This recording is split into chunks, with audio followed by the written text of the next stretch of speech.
ಕಟ್ಟಿ ಗ್ರಾಮದಲ್ಲಿ ನಡೆದಿದೆ. ಗ್ರಾಮದ ಪ್ರಸನ್ನ ಕುಮಾರ ಯರಕಂಬಳಿ ಮಠ ಎಂಬ 12 ವರ್ಷದ ಬಾಲಕನೇ ಮೃತಪಟ್ಟ ದುರ್ದೈವಿ. ಗ್ರಾಮದ ಮಧ್ಯ ಭಾಗದಲ್ಲಿರೋ ತಮ್ಮ ಮನೆಯ ಬಳಿ ಪ್ರಸನ್ನ ತನ್ನ ಗೆಳೆಯರೊಂದಿಗೆ ಆಟವಾಡ್ತಾ ಇದ್ದ. ಈ ಸಂದರ್ಭದಲ್ಲಿ ವಿದ್ಯುತ್ ತಂತಿ ಹಠಾತ್ತನೆ ಕತ್ತರಿಸಿ ಬಿದ್ದಿದೆ. ತಂತಿ ಕತ್ತರಿಸಿ ಬಿದ್ದ ತಕ್ಷಣ ಆತನೊಂದಿಗೆ ಇದ್ದ ಎಲ್ಲರೂ ಓಡಿ ಹೋಗಿದ್ದಾರೆ. ಆದರೆ ತಂತಿ ಪ್ರಸನ್ನನ ಮೇಲೆಯೇ ಬಿದ್ದಿದ್ರಿಂದ ಆತ ಸ್ಥಳದಲ್ಲಿಯೇ ಮೃತಪಟ್ಟಿದ್ದಾನೆ. ಹೀಗೆ ತಂತಿ ಕತ್ತರಿಸಿ ಬೀಳ್ತಿರೋದು ಇದೇ ಮೊದಲೇನಲ್ಲ. ಈಗಾಗಲೇ 2 ಬಾರಿ ಬಿದ್ದರೂ ಕೂಡ ಹೆಸ್ಕಾಂ ಸಿಬ್ಬಂದಿ ಎಚ್ಚೆತ್ತುಕೊಂಡಿಲ್ಲ. ಕಳೆದ ವಾರವಷ್ಟೇ ಸ್ಥಳೀಯರು ದೂರನ್ನ ಕೂಡ ನೀಡಿದ್ರು. ಆದ್ರೂ ಈ ಬಗ್ಗೆ ಹೆಸ್ಕಾಂ ಅಧಿಕಾರಿಗಳು ಮಾತ್ರ ಗಮನ ಹರಿಸಿಯೇ ಇಲ್ಲ ಅನ್ನೋದು ಸ್ಥಳೀಯರ ಆರೋಪವಾಗಿದೆ. ಇನ್ನು ಘಟನೆ ನಡೆಯುತ್ತಿದ್ದಂತೆ ಗ್ರಾಮದ ಹೊರಭಾಗದಲ್ಲಿರೋ ಹೆಸ್ಕಾಂನ ವಿತರಣಾ ಘಟಕಕ್ಕೆ ಕೀಲಿ ಹಾಕೊಂಡು ಸಿಬ್ಬಂದಿಗಳು ಓಡಿ ಹೋಗಿದ್ದಾರೆ. ಘಟನೆಯನ್ನ ಖಂಡಿಸಿ ಸ್ಥಳೀಯರು ಧಾರವಾಡ ಹಳಿಯಾಳ ರಸ್ತೆಯನ್ನ ತಡೆದು ಧಾರಣಿಯನ್ನ ಕೂಡ ನಡೆಸಿದ್ದಾರೆ. ತಪ್ಪಿತಸ್ಥರ ವಿರುದ್ಧ ಕೂಡಲೇ ಕ್ರಮ ತೆಗೆದುಕೊಳ್ಳಬೇಕು ಅಂತ ಹೇಳಿ ಆಗ್ರಹವನ್ನ ಕೂಡ ಇಟ್ಟಿದ್ದಾರೆ.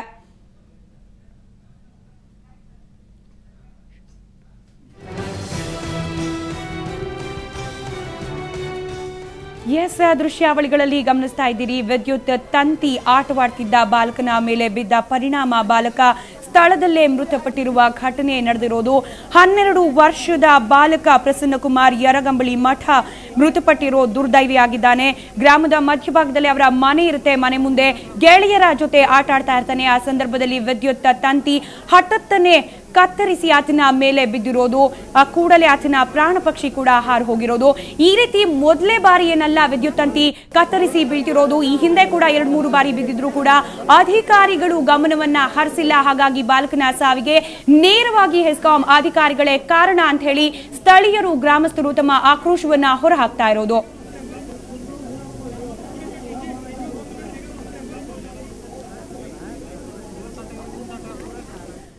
ಈ ಬಗ್ಗೆ ಮತ್ತಷ್ಟು ಮಾಹಿತಿ ಕಲೆ ಹಾಕೋಣ. ನಮ್ಮ ಧಾರವಾಡ ಪ್ರತಿನಿಧಿ ಸಿದ್ದು ದೂರವಾಣಿ ಸಂಪರ್ಕದಲ್ಲಿದ್ದಾರೆ. ಸಿದ್ದು, ಹೆಸ್ಕಾಂ ಅಧಿಕಾರಿಗಳ ನಿರ್ಲಕ್ಷ್ಯಕ್ಕೆ ಬಾಲಕನ ಬಲಿಯಾಗಿರೋದು ಹೇಗೆ ನಡೀತು ಘಟನೆ, ಏನ್ ಹೇಳ್ತಾರೆ ಸ್ಥಳೀಯರು ಈ ಘಟನೆ ಬಗ್ಗೆ? ಸ್ಥಳೀಯರು ಈಗ ಒಂದು ಘಟನೆಯ ಬಗ್ಗೆ ತುಂಬಾನೇ ಆಕ್ರೋಶ ವ್ಯಕ್ತಪಡಿಸ್ತಾ ಇದ್ದಾರೆ ಸ್ಮಿತಾ. ಏನು ಅಂತ ಹೇಳಿದ್ರೆ, ಬೆಳಗಿನ ಸಮಯದಲ್ಲಿ ಆಟವಾಡ್ತಕ್ಕಂತ ಈ ಪ್ರಸನ್ನನ ಮೇಲೆಯೇ ಆ ವಿದ್ಯುತ್ ತಂತಿ ಹರಿದ ಬಿದ್ದ ಪರಿಣಾಮ ಆತ ಉಳ್ಳಾಡಿ ವಿಲವಿಲನೆ ಉರುಳಾಡಿ ಅಲ್ಲಿ ನೆಲದ ಮೇಲೆ ಬಿದ್ದಾಡಿದ್ರೆ ನಾವು ದೃಶ್ಯಾವಳಿಗಳಲ್ಲಿ ಕಳಿಸಿರ್ತಕ್ಕಂಥ ಆಮೇಲೆ ತೋರಿಸ್ತಕ್ಕಂಥ ನೋಡ್ಬೋದು ಜನ.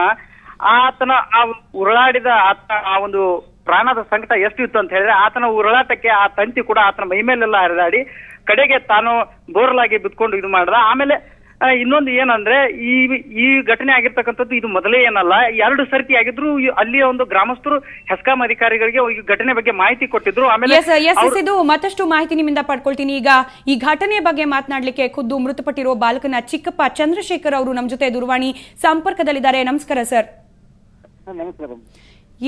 ದಿವ್ಯ ನಿರ್ಲಕ್ಷ್ಯ ಹೆಸ್ಕಾಂ ಇಲಾಖೆದು. 2-3 ಬಾರಿ ಈ ರೀತಿ ಆಗಿದ್ರು ಕೂಡ ಎಚ್ಚೆತ್ತುಕೊಂಡಿಲ್ಲ. ಎಲ್ಲೋ ಒಂದ್ ಕಡೆ ಅವ್ರು ಎಚ್ಚೆತ್ತುಕೊಂಡಿದ್ರೆ ನಿಮ್ಮ ಮಗು ಇವತ್ತು ಉಳಿದಿರ್ತಿತ್ತು ಅಲ್ವಾ? ಉಳಿದಿತ್ತು ಮೇಡಮ್. ಅದ ಲೈನ್ ಕಟ್ ಆದ್ರಿಂದ ನಾವು ಫೋನ್ ಹಚ್ಚಿದ್ರು ಮೇಡಮ್, ಅವ್ರ ಫೋನ್ ರಿಸೀವ್ ಮಾಡ್ತಾ ಇಲ್ಲ ಮೇಡಮ್ ಮೊದಲೇ ಸರ್ ಇದು.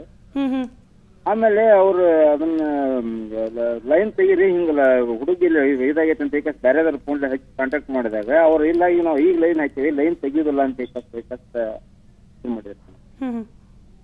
ಮತ್ತೆ ಊರನ್ನ ಜನ ಎಲ್ಲ ರಚ್ಚಿಗೆದ್ದು ಅವು ಡಿವಾಲ್ ಎಲ್ಲ ತೆಗೆದು ಇದನ್ನ ಮಾಡಿದ್ರು ಮೇಡಮ್. ಘಟನೆ ಹೇಗ್ ನಡೆದಿದ್ದು? ಸುಮಾರು ಎಷ್ಟು ಹೊತ್ತಿಗೆ ಈ ರೀತಿ ವಿದ್ಯುತ್ ತಂತಿ ಹರಿದುಕೊಂಡು ಬಾಲಕನ ಮೇಲೆ ಬಿದ್ದದ್ದು, ಅದ್ರ ಬಗ್ಗೆ ಹೇಳ್ಬಹುದಾ? 10 ಗಂಟೆ ಆಗಿತ್ತು ನೋಡ್ರಿ ಮೇಡಮ್. ಹೋಗ್ಲಿ, ಘಟನೆ ಆದ್ಮೇಲಾದ್ರೂ ಯಾರಾದ್ರೂ ಸಂಬಂಧಪಟ್ಟ ಅಧಿಕಾರಿಗಳು ಹೆಸ್ಕಾಂನವ್ರು ಯಾರಾದ್ರೂ ಬಂದ್ರು, ಸ್ಥಳಕ್ಕೆ ಬಂದಿರೋದು ಈ ರೀತಿ ಏನಾದ್ರು ನಡೆದಿದ್ಯಾ? ಇನ್ನೂ ಕೂಡ ಇಲ್ವಾ? ಇಲ್ಲ ಮೇಡಮ್, ಈಗ ಯಾರು ಬಂದಿಲ್ಲ ಮೇಡಮ್. ಈ ಹಿಂದೆ ಕೂಡ ಇದೇ ರೀತಿ ವಿದ್ಯುತ್ ತಂತಿ ಹಠಾತ್ತನೆ ಕತ್ತರಿಸಿ ಬಿದ್ದಿತ್ತು ಅಂತ ಹೇಳಿ ಗ್ರಾಮಸ್ಥರೆಲ್ಲರೂ ಸೇರ್ಕೊಂಡು ಕಂಪ್ಲೇಂಟ್ ಕೊಟ್ಟಿದ್ರು ಕೂಡ ಅದ್ರ ಬಗ್ಗೆ ಇದ್ ಮಾಡಿರ್ಲಿಲ್ಲ, ಅವರು ನಿರ್ಲಕ್ಷ್ಯ ವಹಿಸಿದ್ರು ಅಂತ ಹೇಳಿ. ಸೊ ಆಗ ಯಾರು ಕೂಡ ಮೇಲಾಧಿಕಾರಿಗಳ ಬಳಿ ಹೋಗೋಕೆ ಪ್ರಯತ್ನ ಪಟ್ಟಿರ್ಲಿಲ್ವಾ ಗ್ರಾಮಸ್ಥರು ಅಂತ ಹೇಳಿ?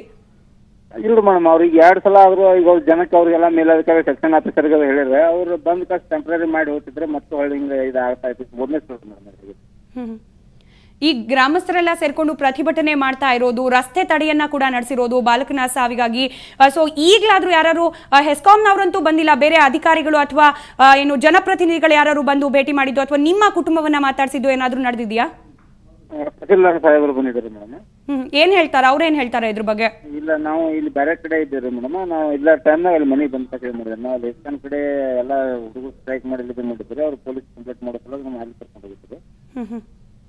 ಆ ಟೈಮ್ನಾಗ ಅಲ್ಲಿ ಸ್ಪಾಟ್ನಾಗ ಬಂದು ಅವರು ಇದನ್ನ ಮಾಡಿದ್ದಾರೆ. ರೈಟ್, ಧನ್ಯವಾದ ಚಂದ್ರಶೇಖರ್ ಅವರೇ ಸುವರ್ಣ ನ್ಯೂಸ್ ಜೊತೆ ಮಾತನಾಡಿದಕ್ಕೆ.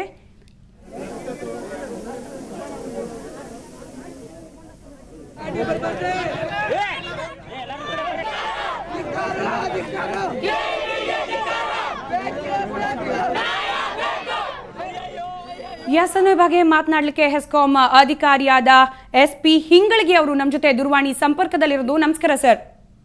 ನಮಸ್ತೆ ಮೇಡಮ್. ಎಸ್, ಹೆಸ್ಕಾಂನ ನಿರ್ಲಕ್ಷ್ಯದಿಂದಾಗಿ ಒಬ್ಬ ಪುಟ್ಟ ಬಾಲಕನ ಪ್ರಾಣ ಇವತ್ತು ಹೋಗಿರೋದು, ಏನ್ ಹೇಳ್ತೀರಿ ಈ ಬಗ್ಗೆ?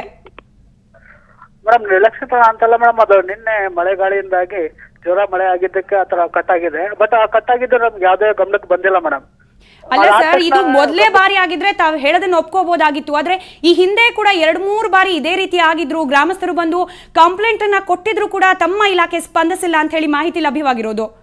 ಇಲ್ಲ ಮೇಡಮ್, ಆತರ ಏನು ಕಂಪ್ಲೇಂಟ್ ಬಂದಿಲ್ಲ, ಅದು ಬೇರೆ ಕಡೆ ಆಗಿದ್ದು. ಬಟ್ ಈ ಪ್ಲೇಸ್ ಅಲ್ಲಿ ಯಾವುದೇ ಆತರ ಅನಾಹುತ ಆಗಿಲ್ಲ. ಮುಂಚೆ ಇದೇ ಫಸ್ಟ್ ಟೈಮ್ ಆಗಿದ್ದು ಅದು ಮೇಡಮ್. ಒಂದು ಮಳೆ ಗಾಳಿ ಬಂದ ತಕ್ಷಣ ವಿದ್ಯುತ್ ತಂತಿ ಹಠತ್ತನೆ ಹರಿದು ಬೀಳುತ್ತೆ ಅಂತಂದ್ರೆ ಏನ್ ಅರ್ಥ? ಹಾಗಾದ್ರೆ ಮಳೆ ಗಾಳಿ ಆದ ಕಡೆ ಎಲ್ಲ ಹೀಗೆ ಬಿದ್ದು ಹೋಗ್ಬೇಕಲ್ವಾ ತಂತಿಗಳು? ಅಲ್ಲಿ ಮಾತ್ರ ಆಗಿದ್ ಯಾಕೆ ಹಾಗಾದ್ರೆ?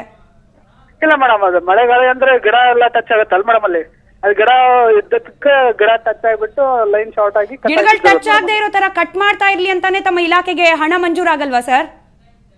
ಇಲ್ಲ ಮೇಡಮ್, ಮಾಡ್ತಾ ಇದ್ದೇವೆ. ಬಟ್ ಎಲ್ಲಾ ಕಡೆ ಆಗ್ತಾ ಇಲ್ಲಲ್ಲ, ಮಾಡ್ತಾ ಇದ್ದೇವೆ ಆಲ್ಮೋಸ್ಟ್ ಎಲ್ಲಾ ಕಡೆ. ಸರಿ ಆಯ್ತು, ನಿಮ್ಮ ಮಾತನ್ನೇ ಒಪ್ಪೋಣ. ನಿಮ್ಮ ಗಮನಕ್ಕೆ ಬರ್ಲಿಲ್ಲ, ಏನೋ ಅಚಾತುರ್ಯ ನಡೆದು ಹೋಯ್ತು ಅಂತ ಹೇಳಿ. ಬೆಳಗ್ಗೆ 10 ಗಂಟೆಗೆ ನಡೆದಿರೋದು ಈ ಘಟನೆ. ಇಲ್ಲಿವರೆಗೂ ಕೂಡ 4 ಗಂಟೆ ಆಗ್ತಾ ಬಂತು. ಇಲ್ಲಿವರೆಗೂ ಯಾವೊಬ್ಬ ಹೆಸ್ಕಾಂ ಅಧಿಕಾರಿನೂ ಸ್ಥಳಕ್ಕೆ ಭೇಟಿ ನೀಡಿಲ್ಲ ಅಂತ ಹೇಳಿ ಖುದ್ದು ಮೃತಪಟ್ಟಿರುವ ಮಗುವಿನ ಚಿಕ್ಕಪ್ಪ ಹೇಳಿರೋದು. ಇಲ್ಲ ಮೇಡಮ್, ಆಫೀಸ್ ಇಂದ ಎಲ್ಲ ಹೋಗಿದಾರಲ್ಲಿ, ಹೋಗಿ ಎಲ್ಲ ಇವರು ತಹಸೀಲ್ದಾರ್ ಸರ್ ಎಲ್ಲ ಹೋಗಿ ಎಲ್ಲ ಎನ್ಕ್ವೈರಿ ಮಾಡಿ ತಹಶೀಲ್ದಾರ್ ಅವರು ಹೋಗಿದ್ದಾರೆ ಸರ್. ಹೆಸ್ಕಾಂ ಇಲಾಖೆಯಿಂದ ಯಾರು ಹೋಗಿದ್ದೀರಿ? ಹೋಗಿದ್ದಾರೆ ಮೇಡಮ್. ಸರ್ ಎಲ್ಲ ನಮ್ಮ ಇವರು ಅಲ್ಲೇ ಇದ್ದಾರೆ. ಹಲೋ, ಹೇಳಿ. ಎಲ್ಲ ಬಂದ್ ಮಾಡ್ಬಿಟ್ಟು ಸರ್ ಮೇಡಮ್, ಲೈನ್ ಎಲ್ಲ ಬಂದ್ ಮಾಡ್ಬಿಟ್ಟು ಎಲ್ಲ ಕ್ಲಿಯರ್ ಮಾಡಿದೀವಿ ಈಗ. ಅದೆಲ್ಲ ಕ್ಲಿಯರ್ ಮಾಡಿ ವಾಪಸ್ ವರ್ಕ್ ಎಲ್ಲ ಮಾಡ್ತಾ ಇದ್ದೇವೆ ಈಗ. ಹಾಗಾದ್ರೆ ತಮ್ಮ ಪ್ರಕಾರ ಏನು ಕಾರಣ ಈ ರೀತಿ ತಂತಿ ಹಠತ್ತನೆ ಹರಿದು ಬೀಳೋಕೆ ಏನ್ ಕಾರಣ ಅಂತ ಹೇಳಿ? ಅದೇ ಮೇಡಮ್, ಮಳೆ ಗಾಳಿ ಆಗಿ ಗಾಳಿಗೆ ಎಲ್ಲ ಲೈನ್ ಕೂಡಿ ಆತರ ಆಗಿರ್ಬೋದು ಅಂತ ಅನ್ಸಿಕೆ ಇದೆ ಮೇಡಮ್. ಅಂದ್ರೆ ಹೆಸ್ಕಾಂ ಇಲಾಖೆ ತಪ್ಪೇ ಇಲ್ಲ ಇದ್ರಲ್ಲಿ ಮೇಡಮ್. ಗಾಳಿಗೆ ಲೈನ್ ಎಲ್ಲ ಕೂಡಿ ನಾವು ಜೋರ್ ಗಾಳಿ ಬಿಟ್ಟಿತ್ತು ನಿನ್ನೆ ನೈಟ್.